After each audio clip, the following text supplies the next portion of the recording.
vamos a recordar solo que estamos viendo como parte de los atributos de Dios, aunque ya vimos que no es un atributo, sino parte de lo que Dios es, la gracia de Dios. Entonces la primera fue la gracia de Dios. La gracia fluye de la bondad de Dios, la gracia es el único medio de salvación. La vez pasada vimos la gracia es lo único que Dios es lo que Dios es, perdón. Y ahora vamos a ver, en principio, cómo aprender a mirar la gracia. Ese es un punto muy importante porque aquí entran en escena dos pensamientos que la gente tiene. Uno de ellos es: yo me miro a mí mismo, que soy un gran pecador, Dios en su gracia me llamó, me perdonó o me puede perdonar. Y la otra, esto podríamos decir que no es una manera incorrecta de pensar, pero la otra es pensar en la gracia de Dios como Dios es. O sea, Dios, ya habíamos aclarado que Dios es gracia. Entonces, pensar en la gracia como parte de lo que Dios es precisamente mirar siempre a Dios. A final de cuentas, mirarnos a nosotros mismos siempre nos puede llevar... pero ¿saben qué? Vamos a orar, que no hemos orado, para que el Señor guíe el estudio. Padre bendito, te queremos agradecer por este estudio. Bendice tú toda esta enseñanza tan grande, tan infinita de tu gracia, y lo que podamos hoy compartir de ella, que nos permita entender en forma más profunda lo que es esta infinita gracia, para que nuestro proceder en nuestra vida, nuestras acciones y todo lo que somos esté amparado en tu gracia inmerecida. Y que la gratitud, Padre, nos lleve siempre a una mayor entrega, a una mayor confianza en la seguridad de tu amor y de tu provisión diaria para con nosotros, aún incluso en el momento en que tú nos llames a tu presencia. Padre, abre nuestro entendimiento, que tu Espíritu Santo sea el que nos haga entender estas verdades tan profundas, imposibles de entender de otra manera. Te lo pedimos en nombre de Cristo Jesús. Amén. Amén. Amén. Si es que a veces uno se arranca, y como habíamos ya platicado, pues ya se sigue, pero bueno, nunca debemos actuar sin la provisión de Dios, y si un día se nos olvida, bueno, confiamos en esa misma gracia. Entonces decíamos que la manera correcta de pensar en la gracia es como parte de lo que Dios es. O sea, Dios, en sus atributos, ninguno de ellos deja de funcionar en ningún momento. La gracia es el mayor porque nos libra de muchas cosas, así como el juicio de Dios por nuestros pecados. Entonces, gracias a su amor, Él derramó su gracia para que nosotros, con la provisión que Él nos dio, que es su Hijo Jesucristo, pudiésemos mirar, ser salvos y librarnos del juicio eterno. Es una de las cosas más importantes. Pero en su gracia también Dios nos da otras cosas, como el ser llamados sus hijos, o sea, nos hace como hijos adoptivos, parte de la familia de Dios. Nos hace representantes de Él en este mundo, como reyes, sacerdotes, como embajadores. Y también nos permite ser instrumentos suyos para que otros puedan conocer a través de nosotros de esta gracia infinita. Por eso es tan importante entenderla bien, porque muchas personas no vienen a Cristo por no entender estos conceptos en forma profunda. Y tristemente vemos nosotros que hay, pues la verdad se ha tergiversado por muchos predicadores que ni son salvos, otros por falta de doctrina o por seguir intereses propios, tergiversan lo profundo de esta enseñanza.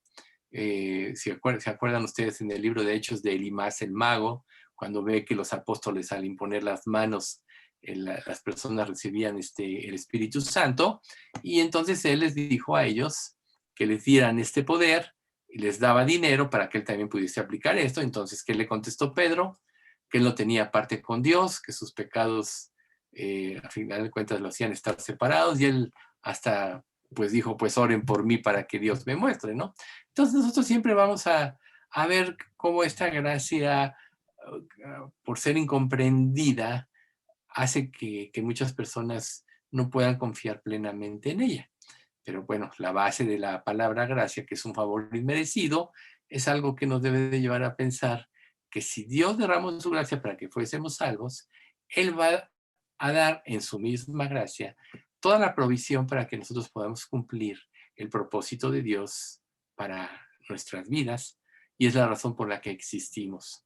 Ahora, esta gracia nos debe llevar también a tener gratitud eterna porque Dios nos escogió, nos selló y nos dio un futuro y una esperanza verdadera.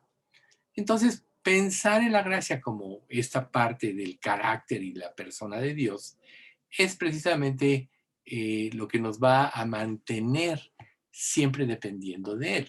Entonces, cuando Dios, por ejemplo, derrama su gracia hacia un pecador, una persona que no se ha convertido, Él no está haciendo en un sentido dramático o no está interponiendo otra cosa, sino simplemente porque Él amó, Dios, recuerden, Dios amó al mundo y dio a su Hijo.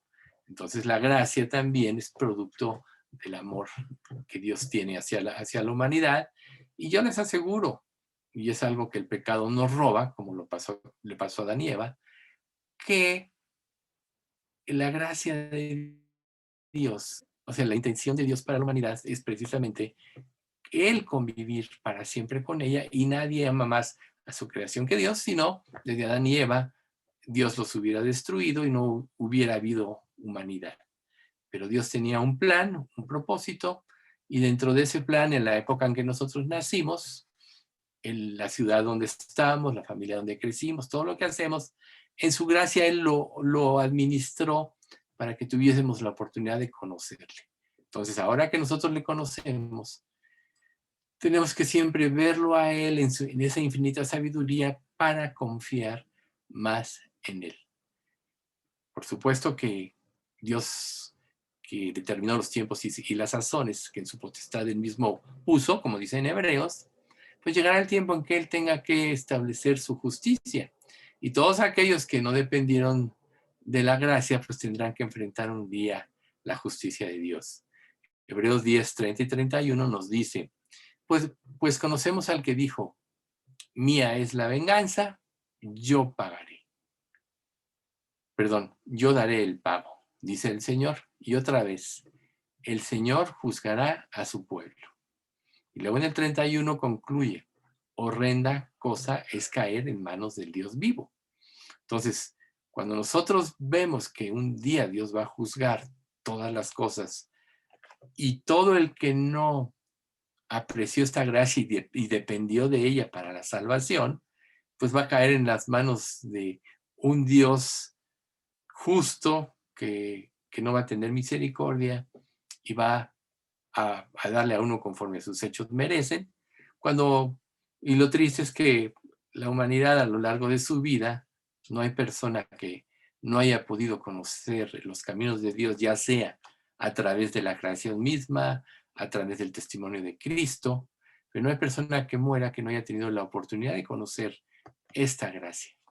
Entonces, el hecho de que nosotros la conozcamos, pues nos daremos cuenta de que Dios es amor, Dios derramó su gracia, pero también es un juez justo, y en su momento, al que rechace esta gracia, Él aplicará con todo su rigor su justicia. Pero cuando Dios le muestra su amor a la raza humana, también actúa de acuerdo a lo que Él es. O sea, como estábamos diciendo ahorita, Él es amor. Entonces, su amor se antepone a su juicio, y por eso es que el que rechaza este amor y rechaza la gracia dada a través de Jesucristo es doblemente culpable. Por eso dice la Escritura que Él pagará el doble, porque es doblemente culpable.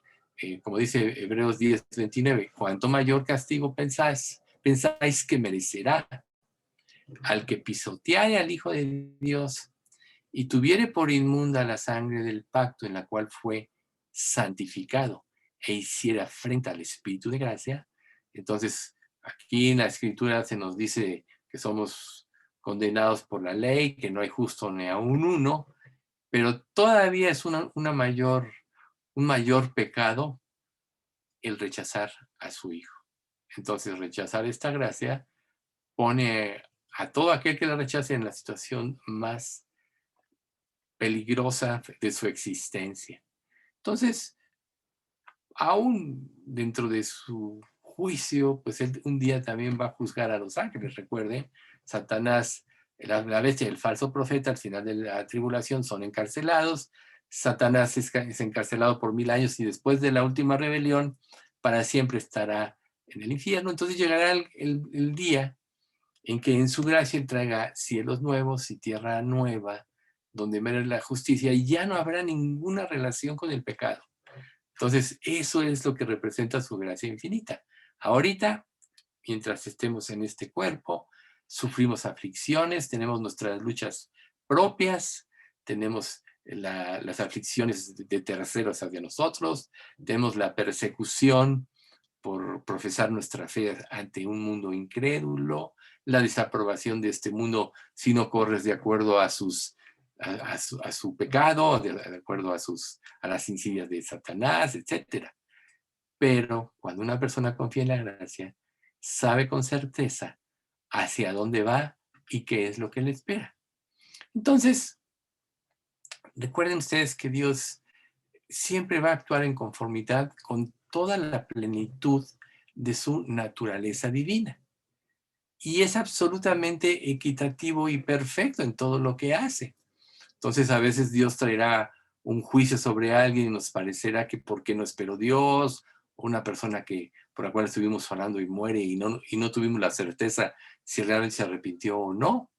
Pero Dios, en su soberanía, tiene un tiempo.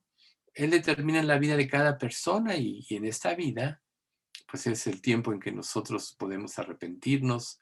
Por eso en el libro de Eclesiastés dice, mejor es perro vivo que león muerto. ¿Cuántas personas han rechazado a Cristo? De reyes, de imperios, césares, etcétera. Pero ahorita se terminó su vida y están en el infierno. Entonces nosotros debemos sentirnos privilegiados y esta gratitud siempre nos debe llevar a una mayor consagración y a una mayor entrega por la actitud bondadosa de Dios hacia nosotros y porque Él siempre actúa en armonía a lo que Él es. Entonces la gracia soberana de Dios siempre es primero que el juicio, pero también reitero, el juicio llegará a un tiempo en que tenga que ser ejecutado y el Padre no estará actuando injustamente. Recuerden, muchos incrédulos, cuando se les testifica, te dicen por qué Dios permite hambre, por qué Dios permite tsunamis, terremotos, por qué tanta tragedia. Y les es muy fácil cuestionar a Dios porque muy en lo profundo no se quieren arrepentir. Pero cuando Jesús, por ejemplo, ora en Juan 17, que últimamente lo hemos mencionado mucho, esta oración de Jesús, dice en los versículos 7 y 8, ahora han conocido que todas las cosas que me has dado proceden de ti, porque las palabras que me diste les he dado y ellos las recibieron y han conocido verdaderamente que salí de ti y han creído que tú me enviaste. Esto que Jesús está orando a Dios Padre representa precisamente la gracia de Dios, porque Jesús fue como hombre, como Dios encarnado, un instrumento para dar a conocer la gracia de Dios que estaba representada en el sacrificio que él había de tener. Y él se entristecía mucho porque le decía a todos los que lo rechazaban, especialmente a los religiosos, fariseos, saduceos, ¿en qué me podéis redarguir de pecado? Hacedmelo saber. Y no me pueden redarguir de pecado, ¿por qué no me creen? Entonces, el hecho de que Dios derrame su gracia y las personas la rechacen o usen su inteligencia mundana para criticar cosas de la vida no es más que un pretexto, que en el fondo es que no quieren estar con Dios. Entonces, muchas personas, por tanto, sin entender el perfecto carácter de Dios y sus atributos, han recibido esta gracia, han podido conocer la bondad de Dios y luego caen en las emociones, en los sentimientos, y llegan a concluir que Dios es demasiado bueno para castigar a alguien. Entonces, si Dios es bueno, si Dios es amor, ¿por qué castiga? Y muchas veces ignoran la palabra de Dios, sabiendo que junto con su gracia, con su amor, su misericordia, su piedad, también está su juicio. Entonces hoy vemos a muchas personas cerradas. Otros piensan que por haber vivido una vida buena ante sus propios ojos, por haberse comparado ante otros peores que ellos a su juicio, que sí merecen estar en el infierno y ellos no, porque sienten que no le hicieron mal a nadie, porque sienten que siempre vivieron en armonía con otros, también desprecian la gracia de Dios. Por eso es tan importante para nosotros primero entenderla y luego usar la palabra misma para que la persona se vea perdida en el infierno, se vea pecadora y entonces pueda apreciar la gracia de Dios. Recuerden, por ejemplo, que Ray Comfort ponía muchos ejemplos como este, como el de la persona que iba en un avión y alguien le decía, ponte tu paracaídas. Y él decía, ¿por qué me lo voy a poner si vengo en el avión? Pero él hacía la alusión a que si la persona creía que el avión se iba a estrellar, iba a saltar, se lo ponía. Si no creía, solo te iba a escuchar y no iba a tomar ninguna acción. Entonces, Dios en su gracia también a nosotros nos convenció y Él también le hace ver a otros su pecado. Pero ya nosotros, pues por su gracia, creímos y somos salvos. Pero los que rechazaron esta gracia, pues prácticamente están endureciendo su corazón y su destino es el infierno. Y Dios, cuando mandó a su Hijo, lo que quiso fue librar a toda la humanidad de ellos. Por eso Jesús murió por todos, como dice Primera de Juan. Y por todos murió para que los que viven ya no vivan para sí. O sea, esta palabra por todos murió excluye lo que algunos piensan de que Él solo vino a morir por los que iban a creer en Él. No, Cristo vino a morir por todos y pagó el pecado de toda la humanidad. Entonces, el hecho de que una persona pueda entender esta verdad la va a llevar al arrepentimiento y a la salvación. Entonces, quien tiene una adecuada percepción de Dios y su gracia, no va a excluir ninguno de sus atributos en la concepción de Él. Si no, el pensamiento sería incompleto. ¿Cómo podríamos nosotros tener un criterio correcto de la persona de Dios, que es infinita, cuando menos de lo que Él revela hacia nuestras vidas, si no tomamos en cuenta todo lo que Él nos revela a través de su palabra? Nuestra percepción sería equivocada. Pero gracias a que Dios a nosotros, sus hijos, nos da su Espíritu Santo, nos hace entender todas estas verdades. ¿Y por qué nos dio su Espíritu Santo también al convertirnos? Precisamente por su gracia. Nos dio la ayuda idónea para que nosotros pudiésemos caminar en esta vida, en este mundo lleno de pecado y de influencias malignas, en santidad. Entonces tampoco hay, por ejemplo, en esta gracia inmerecida, ningún pretexto para no acabar en victoria, porque siempre nosotros, en su gracia, al depender de Él, vamos a obtener la victoria. Y claro, en este aspecto ya sabemos que somos muy atacados en estos conceptos que nos llevan a tomar nuestra vida en nuestras manos, que nos llevan a dudar de Dios. ¿Y qué pasa cuando tomamos nuestra vida en nuestras manos y dudamos de Dios? Que hacemos a un lado la gracia y pensamos que es como si pensáramos que Dios solo la dio parcialmente, ¿no? La gracia de Dios está dada sin reserva. Si no, en Juan 1, capítulo 1, 16 o 17 dice, porque si de su plenitud tomamos todos, y gracia sobre gracia. O sea, la gracia de Dios no tiene medida. Y no será excluida del amor de Dios, ni de la santidad, ni de la misericordia divina, tampoco de su justicia. Todos estos atributos están incluidos precisamente en su gracia y van a actuar. Entonces, cuando nosotros vamos entendiendo esto, podemos apreciar de una manera más grande el amor eterno de Dios y vamos a tener una perfecta concepción de Él. Y vamos a tener una plena confianza en nuestra vida ¿Qué es lo que Dios quiere? Por ejemplo, volvemos a tocar el tema de Job porque es muy importante este libro respecto a las pruebas. Job en el capítulo 42, cuando ya pasó todas las pruebas, cuando él, pues, ya que Dios lo enfrenta y le muestra su poder, aunque Dios, recuerde, no le dio ninguna respuesta a sus dudas, cuando Dios vio la gloria de Dios, respondió a Jehová y dijo, 42 del 1 al 6, yo conozco que todo lo puedes y que no hay pensamiento que se esconda de ti. ¿Quién es el que oscurece el consejo sin entendimiento? Por tanto, yo hablaba lo que no entendía. Cosas demasiado maravillosas para mí que yo no comprendía. Oye, te ruego y hablaré. Te preguntaré y tú me enseñarás. De oídas te había oído, mas ahora mis ojos te ven.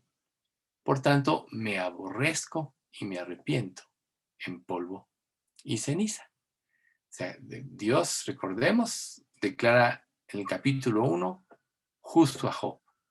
Pero él en su gracia lo llevó a una vida más alta y al final de la prueba le dio más riquezas, le dio otros hijos y pudo ver hasta los hijos de sus hijos de sus hijos. Entonces nosotros vemos que aunque no entendamos lo que vivimos, siempre su gracia va a estar presente en nuestra vida y si nosotros confiamos en ella, caminaremos seguros por la vida. Cuando el diablo logra que caigamos en inseguridad es cuando puede meter su cizaña en nosotros, implantar ideas en nuestra mente. Él busca debilidades en nosotros para implantar ideas, para meternos en situaciones donde podemos caer. Pero cuando un creyente se fortalece en la gracia de Dios, como Pablo le dice a Timoteo, antes, oh hijo mío, 2.1, 2 Timoteo 2.1, esfuérzate en la gracia, precisamente lo hace porque sabe que ahí él estará blindado contra cualquier prueba en su vida, contra cualquier tentación. Entonces, no importa lo que este mundo haga, Dios siempre tiene el control. Y como hijos suyos somos ya, desde el momento de nuestra conversión, más que vencedores por medio de aquel que nos amó. Por tanto, entender la gracia de Dios, el derramamiento de su gracia, nos va a llevar a seguir sus caminos con confianza. Pero el que rechaza la gracia de Dios, está eligiendo nunca morar en la presencia de la santidad de Dios. Está eligiendo vivir separado de Él. Eso es precisamente lo triste de este mundo sin Dios que lo rechaza, que se va llenando cada día más de orgullo, como vemos, y mientras más orgullo, más rechaza a Dios y más lo cuestiona. Entonces, cuál es nuestra parte en este mundo? Dar a conocer esta gracia infinita de Dios a otros. ¿Y cómo podemos darla a conocer? Aprendiendo a mirar nosotros la gracia.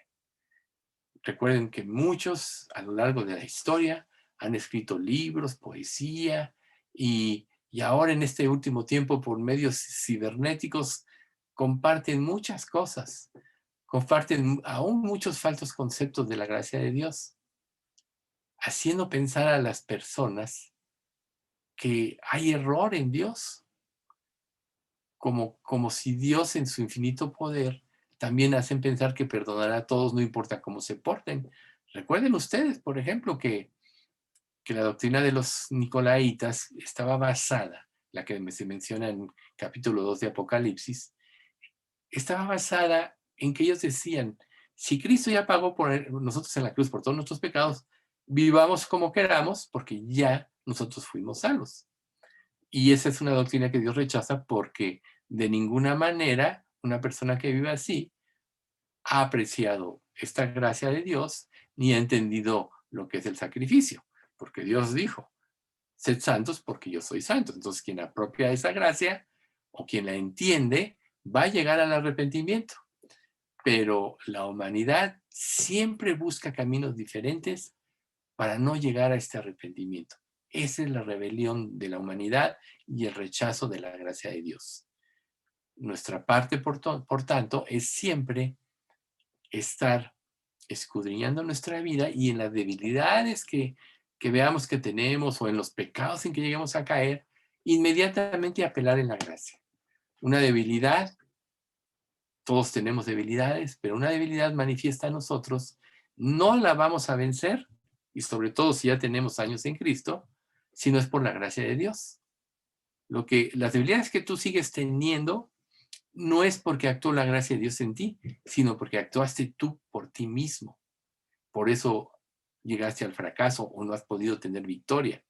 Pero si dependes absolutamente de Dios, entonces la gracia actuará y te dará la victoria. Entonces, muchos, lógico, al entender esta gracia y creer en ella, van a ser librados del infierno. Entonces, pero recordemos algo muy importante, que la gracia y la verdad solo es dada por medio de Jesucristo, como dice Juan 1:17. Pues la ley de Moisés, pues la ley por medio de Moisés fue dada, pero la gracia y la verdad vinieron por medio de Jesucristo. Entonces, la segunda persona de la Trinidad, el Dios hecho hombre, abrió el canal de la gracia y la gracia fluyó.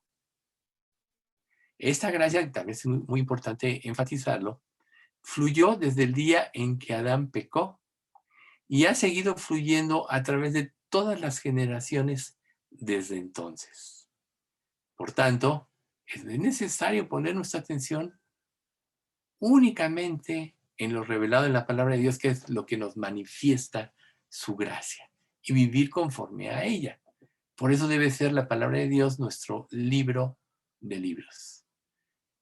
Y debemos enfatizar que si una persona solo se concentra en algún atributo de Dios, como el amor, y excluye los otros atributos que Dios tiene, como el de juez justo, entonces no ha entendido la gracia de Dios y su mente seguirá en tinieblas y no podrá tener el verdadero arrepentimiento y la fe.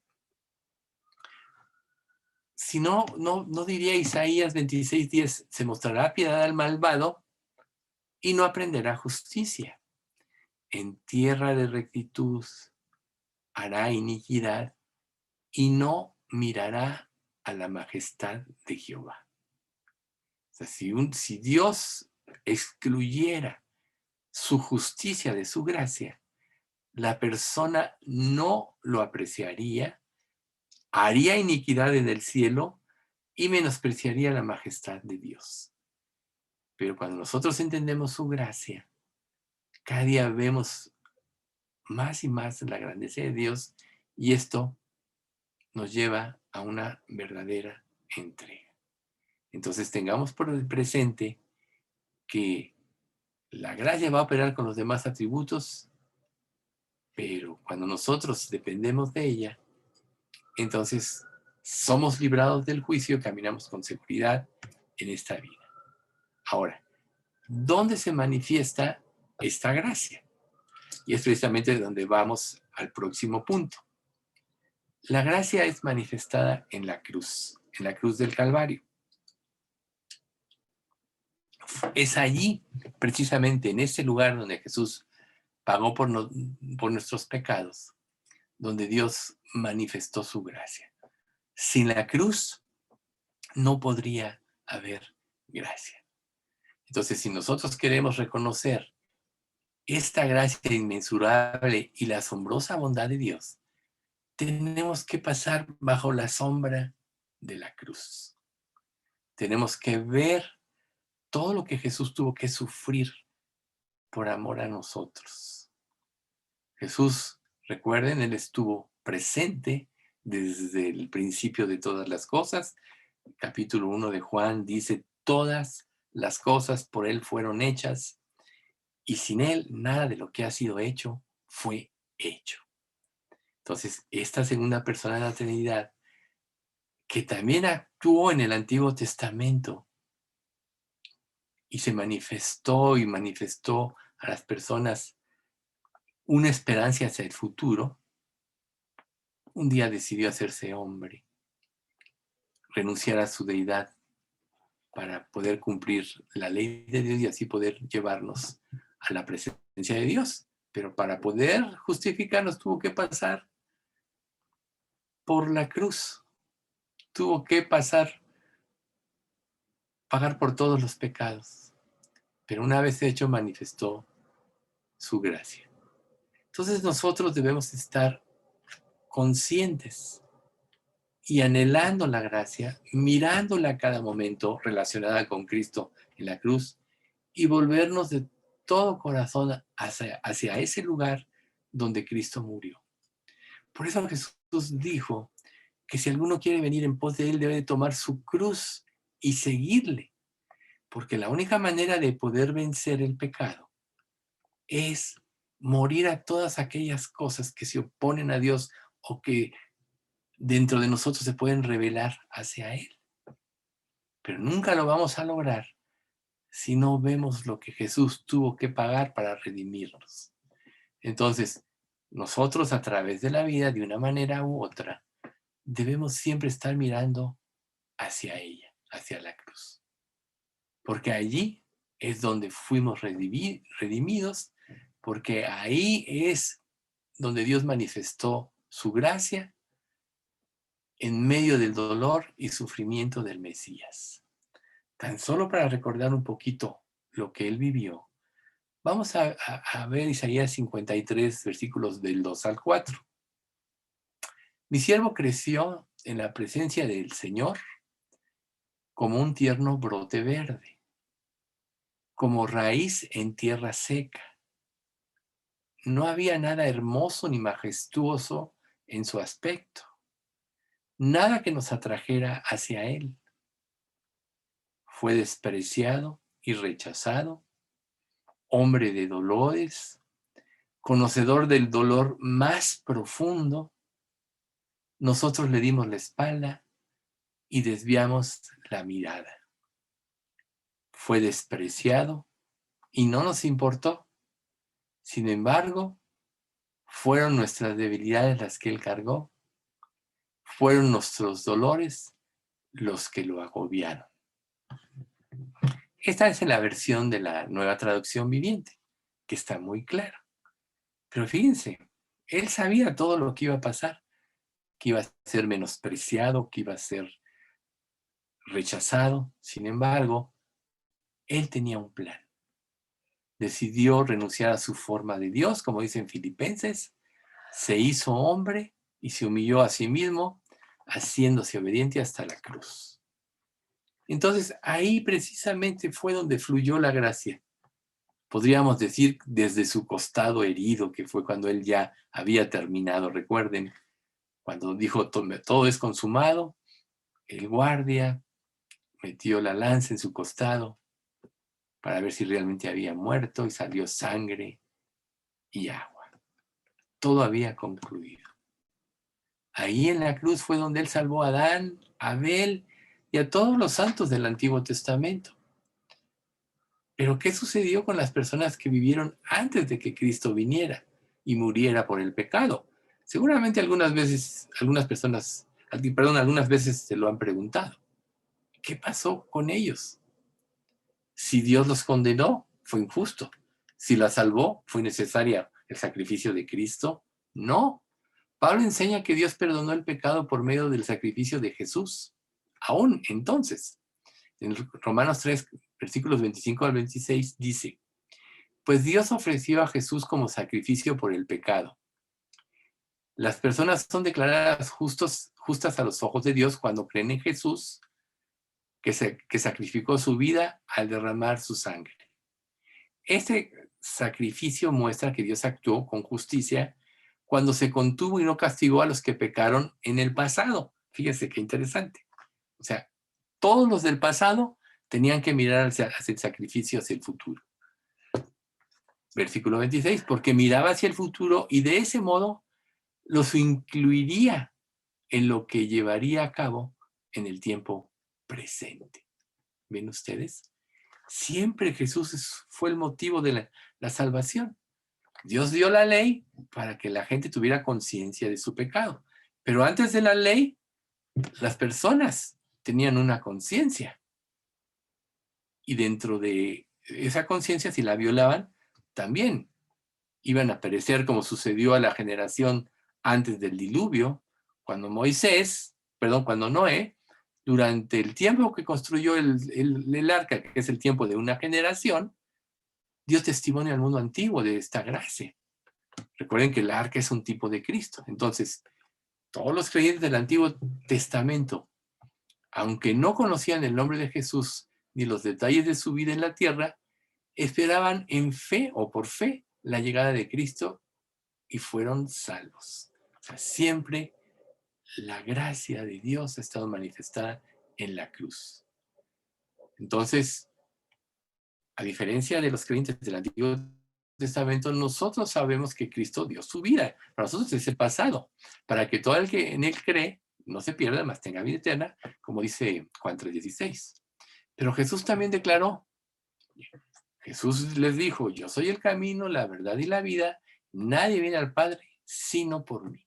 Por tanto, solo Dios salva y en su gracia solo Jesús es el camino al Padre.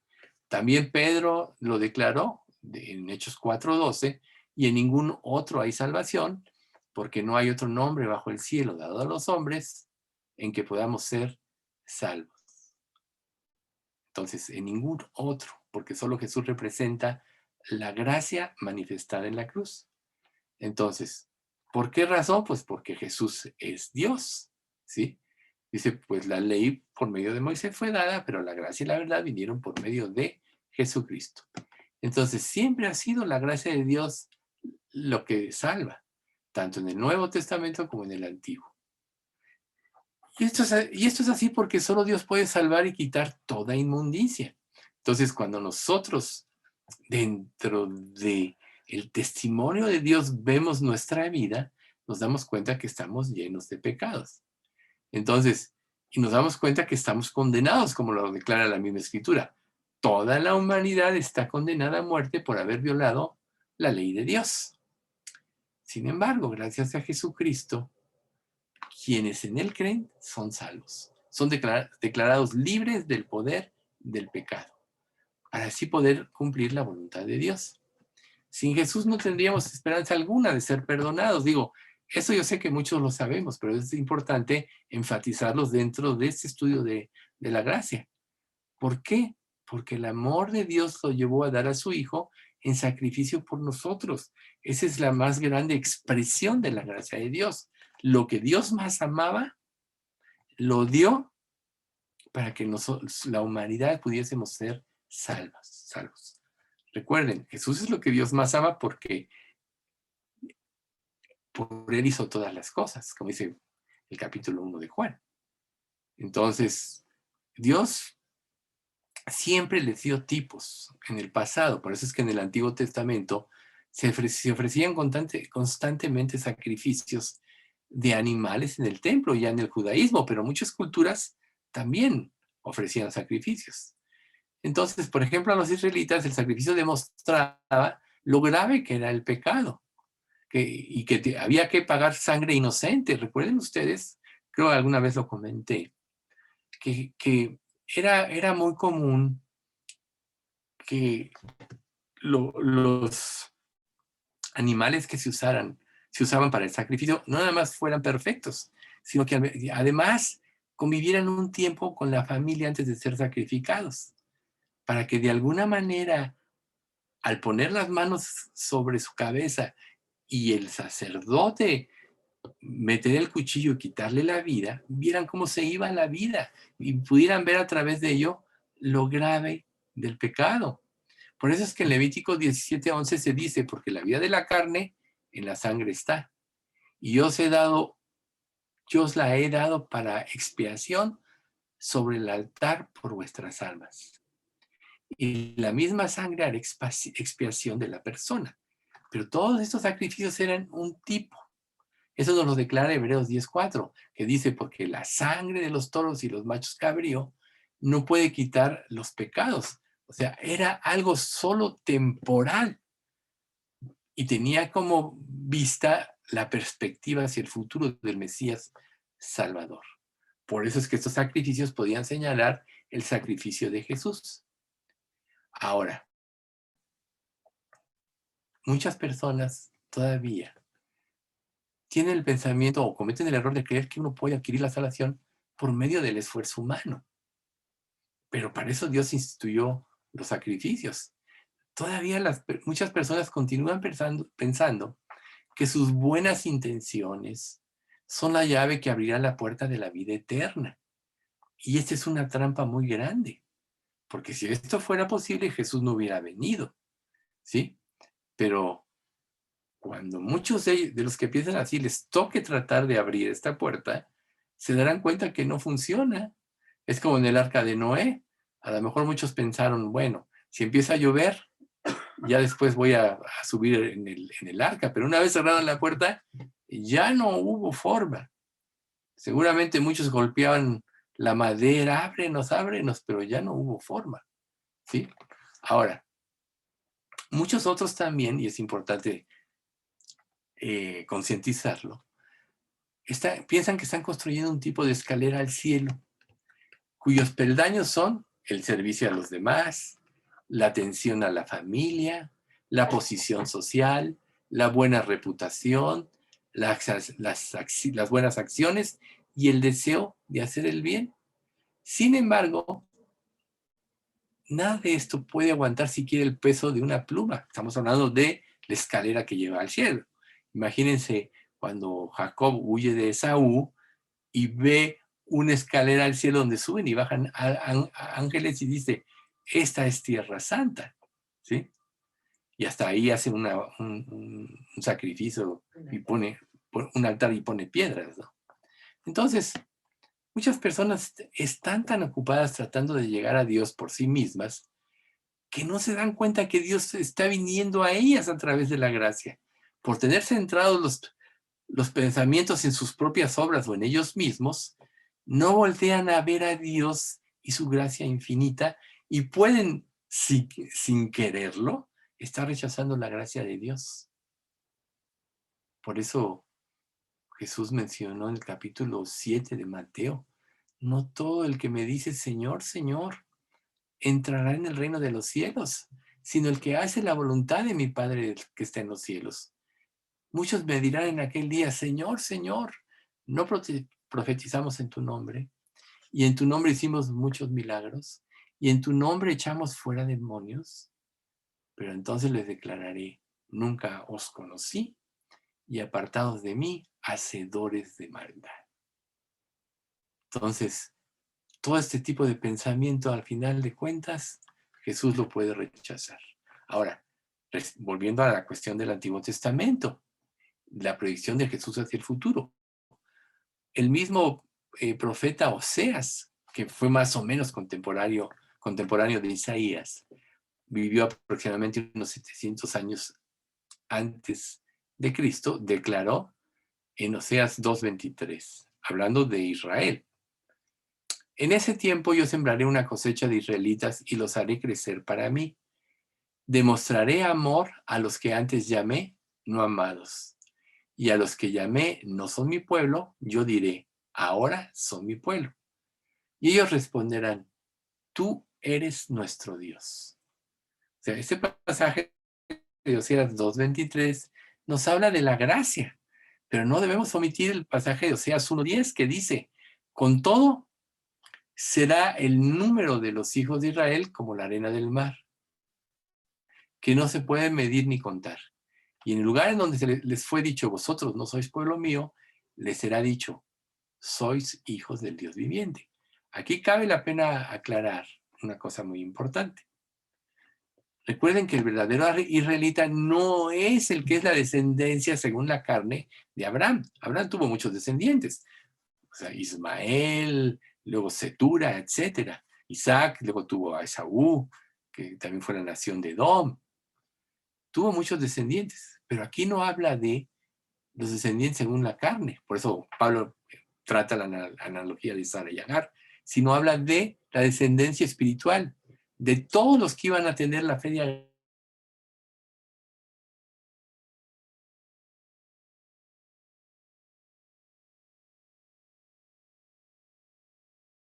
remanente de los judíos, es decir, solo una parte del pueblo original sería salvo.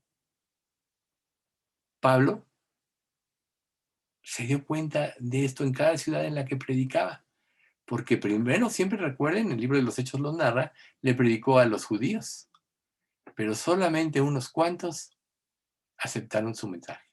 Isaías 10:22 dice, porque aunque los hijos de Israel son tan numerosos como la arena a la orilla del mar, solo un remanente regresará.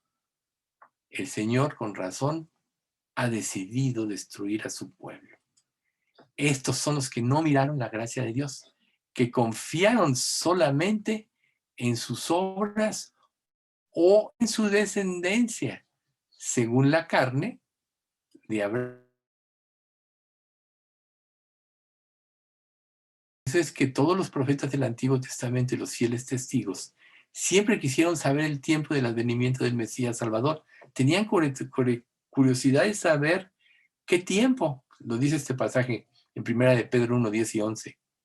Los profetas que profetizaron de la gracia destinada a vosotros inquirieron y diligentemente indagaron acerca de esta salvación, escudriñando qué persona y qué tiempo indicaba el Espíritu de Cristo que estaba en ellos, o sea, el Espíritu Santo, el cual anunciaba de antemano los sufrimientos de Cristo y las glorias que vendían tras ellos.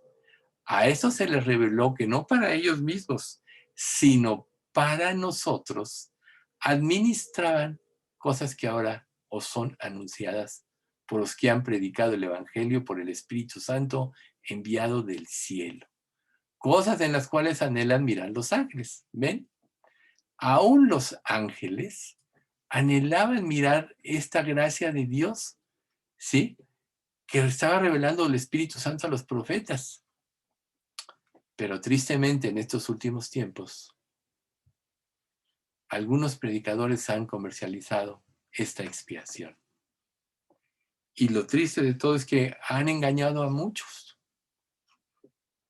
porque predican en su doctrina de que hay que pagar un precio. Por eso muchos están extraviados. No se dan cuenta que la gracia de Dios es un favor inmerecido y que el precio que se pudo haber pagado, ya Cristo lo pagó en la cruz. Nosotros solo tenemos que aceptar ese regalo. Y los que lo hemos aceptado, ahora tenemos que vivir bajo el poder de la gracia. Para eso fue que Jesús pagó el precio por nuestros pecados en la cruz. Pero ellos desvirtúan esta verdad y es muy triste.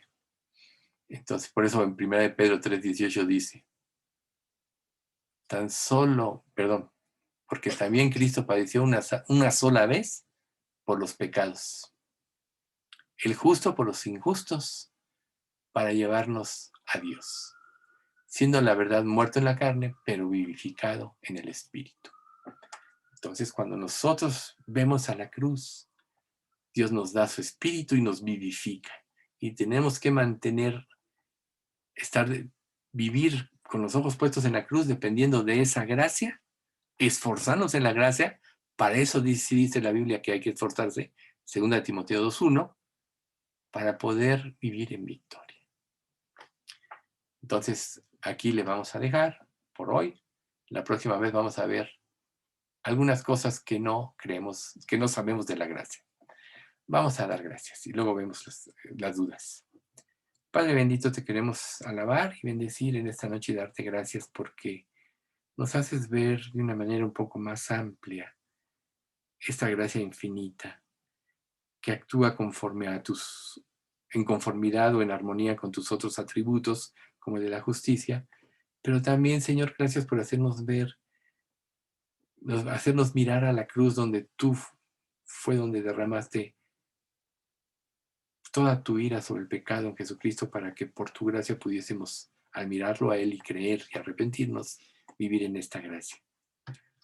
Te pedimos, Padre, que en nuestra iglesia todos podamos comprender a fondo esta maravillosa gracia y que nos mantengamos siempre mirando a la cruz y con gratitud por el precio que Jesús tuvo que pagar para que nosotros pudiésemos ser salvos de la ira, del juicio venidero y para que estuviésemos siempre contigo y saber que nada nos puede separar de tu amor, que ya derramaste en Cristo, a través de Cristo, por su sacrificio en la cruz. Padre, salva a todos en nuestra iglesia y a los instrumentos tuyos para dar a conocer a otros esta inmensurable gracia de Dios. Gracias por esta gracia y gracias en nombre de Cristo Jesús por esta enseñanza. Amén.